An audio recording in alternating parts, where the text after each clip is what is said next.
See siin on klaasõlut. Ja see siin on selle õlle tootmisel tekkinud jääk ehk õlleraba. Liitri õlle tootmisel tekib raba umbes 1/5 liitrit ning arvestades, et 2021. aastal tarbiti Eestis üle 90 miljoni liitri õlut, pidi tekkima ka 18 miljonit liitrit õlleraba. Praegu kasutatakse seda põhiliselt loomasöödana, kuid peab ju olema viise, kuidas seda materjali targemini ära kasutada.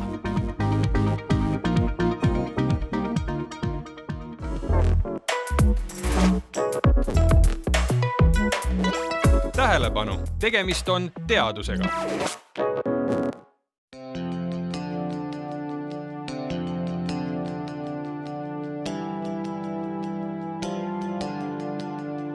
Õlleraba sisaldab palju erinevaid toitaineid, nagu näiteks valku. Valku sisaldab ta peaaegu sama palju kui piim. Lisaks sisaldab ta veel kiudaineid ja ka ballastaineid. Viimased on need, mis takistavad suures osas õlleraba otsest kasutamist toiduna.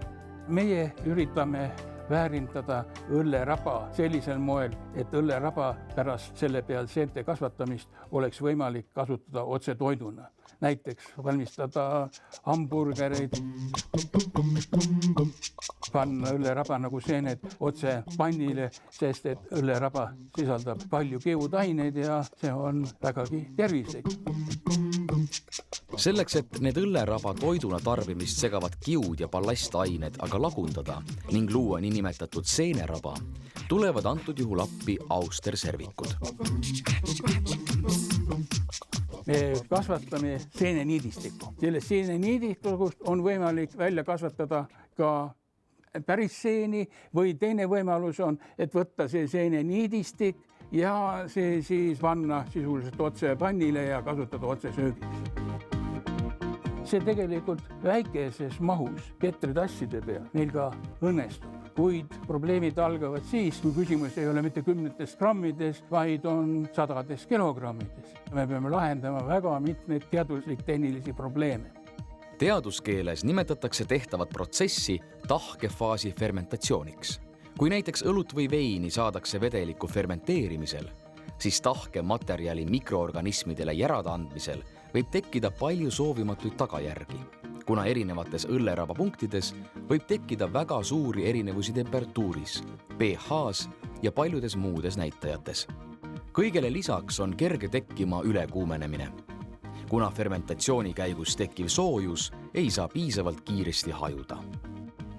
Me oleme vastava kasvatusskaalal jõudnud siis sellisele kottfermenteri prototüübile, kus me viime peale meskimist läbi pressimisega õlleraba niiskusisalduse vähendamise. Seejärel paneme õlleraba vastavasse kasvatuskotti, autoklaavime koos aeratsioonitorude ja jahutustorudega ja seejärel kasvatame selles kotis koos jahutuse temperatuuri kontrolliga ja ütleme protsessi kontrollimisega CO2 või hapnikusisalduse kaudu hindame siis bioloogilist protsessi ja selle kaudu me siis oleme jõudnud sinna, et me suudame ühtlaselt kasvatada õllerabas seenemütseeni. Loomulikult tööstuslikus skaalas saab seda üles skaleerida ja saab siin lõpus potentsiaalselt kuupmeetriste kottide peale minna.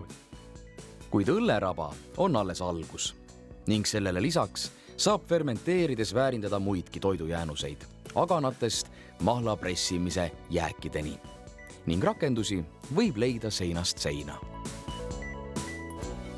See tehnoloogia, mida me oleme välja arendamisel, me arvame, et see tehnoloogia on patenteeritav ja seda saab kasutada nii õlleraba väärindamisel kui ka teiste toidu kaassaaduste väärindamisel, kui ka nii meditsiiniliste seente tootmisel, kui ka bioloogiliste agentide tootmisel, mis on siis vajalikud näiteks metsas hallituse tõrjumisel.